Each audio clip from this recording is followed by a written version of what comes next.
नमस्कार, मैं उपेंद्र कुमार। 5 राज्यों के एग्जिट पोल ने बनने वाली सरकार को संकेत देने के साथ ही देश में भविष्य की राजनीति बदलने के भी कुछ बड़े संकेत दिए हैं।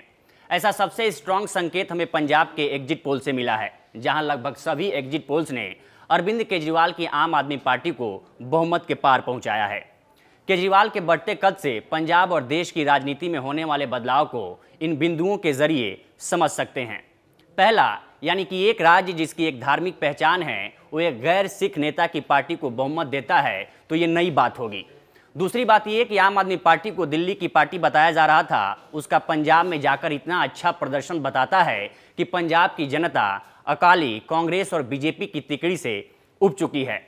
भले ही इस राज्य में आम आदमी पार्टी ने भगवंत मान को मुख्यमंत्री पद का उम्मीदवार बनाया था, पर इससे कोई इनकार नहीं कर सकता कि पंजाब के वोटर ने अरविंद केजरीवाल के नाम और उनके दिल्ली मॉडल को देखते ही वोट दिया है। दूसरा ये है कि केजरीवाल दिल्ली से बाहर अपनी छाप छोड़ने की कोशिश में काफ़ी लंबे समय से थे। पंजाब के परिणाम उन्हें खुद को एक बड़ी राष्ट्रीय विकल्प प्रस्तुत करने की दिशा में काफ़ी मदद कर सकते हैं।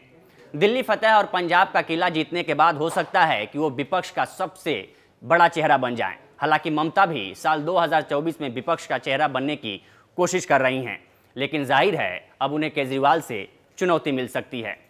तीसरा पॉइंट ये है कि मोदी के विकल्प के तौर पर केजरीवाल खुद को पेश करना चाहते हैं, और इसका एक सबूत ये है कि अगले गुजरात चुनाव में दमदारी से उतरने जा रहे हैं। साल 2020 में सूरत नगर पालिका के चुनावों में 27 सीटें हासिल करके उनकी पार्टी ने यह बता दिया था कि गुजरात में उनके लिए जमीन है। अगर गुजरात चुनाव में भी केजरीवाल कोई चमत्कारी प्रदर्शन कर जाते हैं तो फिर ये निश्चित है कि वह राष्ट्रीय स्तर पर खुद को मोदी के विकल्प के चेहरे के तौर पर प्रस्तुत करने से पीछे नहीं हटेंगे। वहीं चौथा पॉइंट ये है कि अरविंद केजरीवाल ने शुरू से ही ऐसे राज्यों पर फोकस करने की रणनीति अपनाई जहां लोग कांग्रेस, बीजेपी या अन्य प्रमुख क्षेत्रीय दलों का विकल्प तलाश रहे हैं। पंजाब, गुजरात के अलावा केजरीवाल का फोकस उत्तराखंड, गोवा जैसे राज्यों पर भी है। अभी यूपी चुनाव में भी उनके सिपह सलार संजय सिंह ने खूब मेहनत की, और राजस्थान में भी सियासी अनिश्चितता के दौर में आपने कांग्रेस पर जमकर निशाना साधा था। मध्य प्रदेश, हरियाणा और छत्तीसगढ़ में वह तेजी से अपना संगठन फैला रही है और महाराष्ट्र के मुद्दे पर भी काफ़ी मुखर रहती है। ऐसे में ये सबूत हैं कि केजरीवाल के राष्ट्रीय अरमान हैं। अब नज़र 5वें पॉइंट पर डालते हैं। पंजाब की सफलता केजरीवाल को राष्ट्रीय पटल पर लाने में कैसे महत्वपूर्ण साबित होगी, इसका जवाब हमें आगामी अप्रैल महीने में मिलेगा, जब पंजाब की 7 राज्यसभा सीटों के चुनाव होंगे। इन सीटों पर जीतने वालों को सारा समीकरण वर्तमान विधायक चुनावों के रिजल्ट पर ही निर्भर करता है। अगर फाइनल रिजल्ट एग्जिट पोल की तरह ही रहता है तो केजरीवाल फिर अपने राज्यसभा सांसदों को जिताकर भारतीय संसद में भी अच्छी खासी पैठ हासिल कर लेंगे। छठा पॉइंट ये है कि अपने दिल्ली मॉडल की सफलता और पंजाब विजय को सामने रखकर अगर केजरीवाल आगामी 2024 लोकसभा चुनाव में 15 से 20 सीटें भी जीत जाते हैं तो ये संसद में उनकी बड़ी मौजूदगी पक्का कर देगी। राष्ट्रीय स्तर पर बीजेपी के वोट बैंक में सेध लगाने का उनका लक्ष्य इस बात से भी दिखता है कि वह सीएए, एनआरसी और चीन विवाद जैसे मामलों पर काफ़ी संभल कर बयान दिया है। लेकिन जब हम कहते हैं कि केजरीवाल मोदी को चुनौती देंगे तो ये भी समझना चाहिए कि दरअसल कैसे। केजरीवाल की ताकत बढ़ती है तो भारतीय जनता पार्टी से ज़्यादा कांग्रेस को चिंतित होना चाहिए, क्योंकि ये पार्टी लगातार विपक्ष के तौर पर हर राज्य से और केंद्र से अपनी ज़मीन खोती जा रही है। नेतृत्व के नाम पर भी ये बैकफुट पर है। ऐसे में केजरीवाल के लिए देश में दूसरे सबसे बड़े विकल्प बनने के मौके खुले हुए हैं।